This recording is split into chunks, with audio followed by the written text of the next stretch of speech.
एउटा धेरै important question छ आइयुको लागि, यो च्याप्टर 2 को लागि। यसमा हामीलाई वर्क डन निकाल्नु छ, टोटल वर्क डन निकाल्नु छ र क्वेसनले के भन्छ भने हेरौँ, argon 100 gram is in the piston cylinder device as shown in figure. यसमा 100 ग्राम आर्गन छ। The initial pressure is 5 megapascal and temperature is 200 degree Celsius. सुरुमा यो स्टेटमा प्रेसर र टेम्परेचर दिएको छ। There is heat transfer to the argon. यसमा यो सिस्टममा हिट ट्रान्सफर गर्यो, आर्गनमा हिट एड गर्यो, causing the piston to rise until it hits the stop. यसलाई हिट एड गर्यो जबसम्म यसलाई यो स्टपलाई हिट गरेन भने, यसलाई हिट नगरुन्जेलसम्म यसलाई हिट सप्लाई गर्यो। There is an additional heat transfer until the final pressure is 8 megapascal and temperature is 800 degree Celsius. It means सुरुको स्टेटमा प्रेसर र टेम्परेचर जुन दिएको छ, प्रेसर 5 मेगापास्कल र टेम्परेचर 200, यसमा हिट एड गरिदियो र हिट एड गर्दाखेरि पिस्टन मुभ हुँदै गएर स्टपलाई टच गरिदियो, यहाँसम्म हिट गरिदियो। त्यस पछाडि यो यति मात्र होइन, फर्दर यसलाई हिटिङ गर्दै गयो।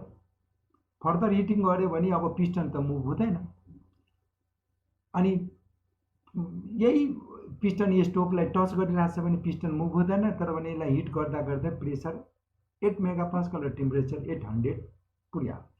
यहाँबाट हेर्दाखेरि हामीले के देख्छौँ भने, सुरुमा हिट गर्न सुरु गर्यो भने पिस्टनमाथि कुनै फोर्स त माथिबाट आएको छैन भने, अहिले एक्सटर्नल कुनै छैन, यो चाहिँ इक्विलिब्रियममा छ। भित्रको प्रेसर र बाहिरको एटमोस्फेरिक प्रेसर र प्रेसर ड्यु टु यो पिस्टन होला जो त्यो इक्विलिब्रियममा छ। अब यसमा हिट सप्लाई गर्यो भने जसरी प्रेसर बढ्छ, यो पिस्टन मुभ भएर प्रेसरलाई इक्वलाइज गर्छ भने उही प्रेसरमा पिस्टन के हुन्छ भने यो स्टपसम्म पुग्छ, यसलाई हिट गर्छ।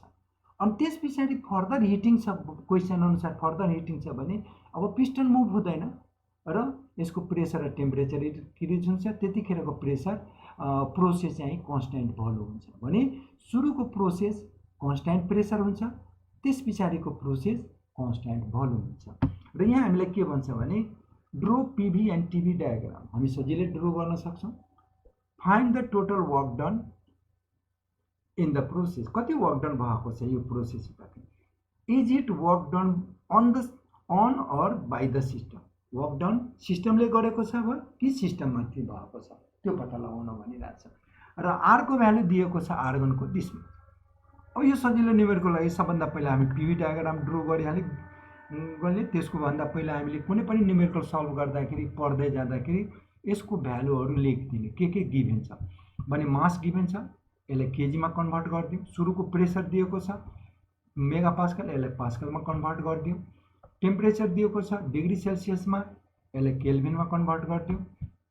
र फाइनल प्रेसर दिएको छ 8 मेगापास्कल, यसलाई पनि पास्कलमा लगियो। र यो डिग्रीमा दिएको छ फाइनल टेम्परेचर, यसलाई पनि केल्भिनमा लगाउनु। अब हामी के गर्छौँ भने सुरुको चाहिँ न्युमेरिकल क्वेसन छ, पिभी र टिभी डायग्राम ड्रो गरिहाल्छौँ।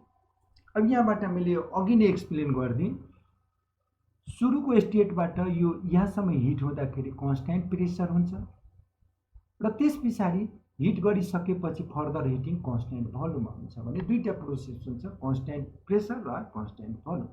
र त्यो डायग्राम हामी हेर्छौँ।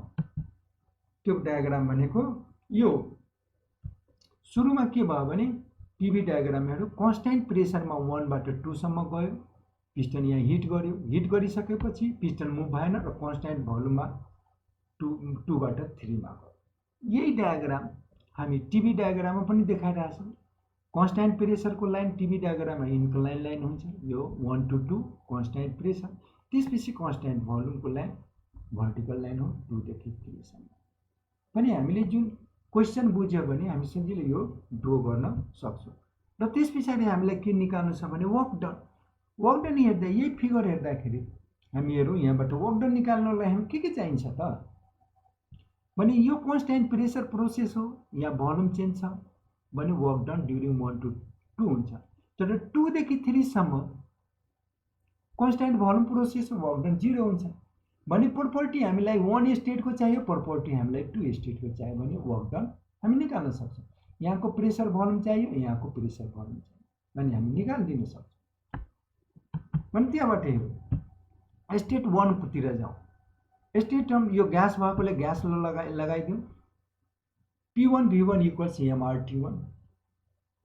This gives P1 कति छ 5 × 10⁻6 पास्कल एन्ड V1 हामीले थाहा छैन। त्यस्तै m दिएको छ 0.1 kg हो, r को भ्यालु दिएको छ र T1 को भ्यालु दिएको छ भने यहाँबाट हामी V1 पत्ता लगाउन सक्छौँ। V1 is equal to this much cubic meter। त्यस्तै हामी के गर्यौँ भने 1 to 2 प्रोसेस के छ कन्स्ट्यान्ट प्रेसर प्रोसेस छ भने कन्स्ट्यान्ट प्रेसर प्रोसेसको लागि हाम्रो ल के लेख्नु भन्छ ग्यास ल PV upon T is constant. अब यहाँ प्रेसर दुईटैको सेम छ भने V1/T1 इक्वल्स V2/T2। यहाँबाट हामी V2 पत्ता लगाइदिन सक्छौँ। V1/T1 इन्टु T2 भने V1 पनि थाहा छ, T1 पनि थाहा छ, T2 पनि थाहा छ, तर T2 थाहा छैन अहिले हामीलाई। We have to find it भने V1 थाहा छ, V1 राखौँ, T1 थाहा छ, T2 in terms of T2 नै राखौँ। T2 we can find, T2 पत्ता लगाउँ। त्यसको लागि हामी के गरौँ भने 2-3 प्रोसेस जाउँ। त्यतिकै त्यो 2-3 दिएको छैन, यसबाट केही भ्यालु निकाल्नु छ। वर्क डन यसको 0 हुन्छ तर भ्यालु क्यान गेट फ्रम। यो कन्स्ट्यान्ट भोल्युम प्रोसेसको लागि के हुन्छ P2/T2 इक्वल्स P3/T3।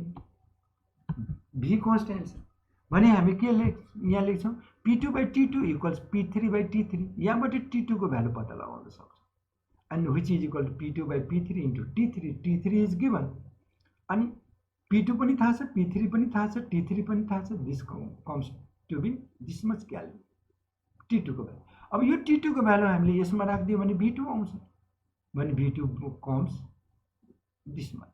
यो भ्यालु आइदियो किनभने यहाँ यो V2 को भ्यालु जुन छ जस टेम्परेचरको टर्ममा त्यो यो टेम्परेचर यसमा राखिदियो भने that comes to be this much भयो।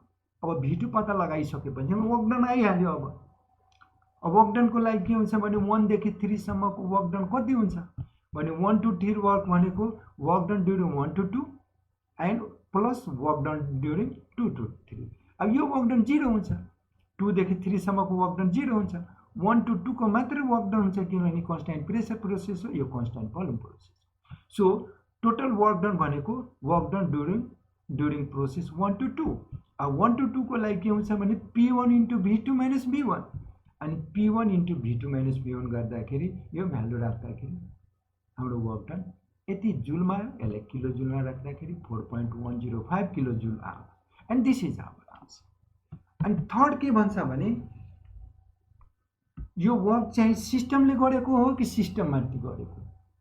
यदि वर्क डन पोजिटिभ छ भने सिस्टमले वर्क डन गर्छ, यदि work done negative total work done negative आयो भने हामीले के बुझ्नु पर्यो भने सराउन्डिङले सिस्टममाथि वर्क डन गरेको छ भने यहाँ वर्क डन पोजिटिभ भएकोले हामीले के बुझ्नु पर्यो work is done by the system.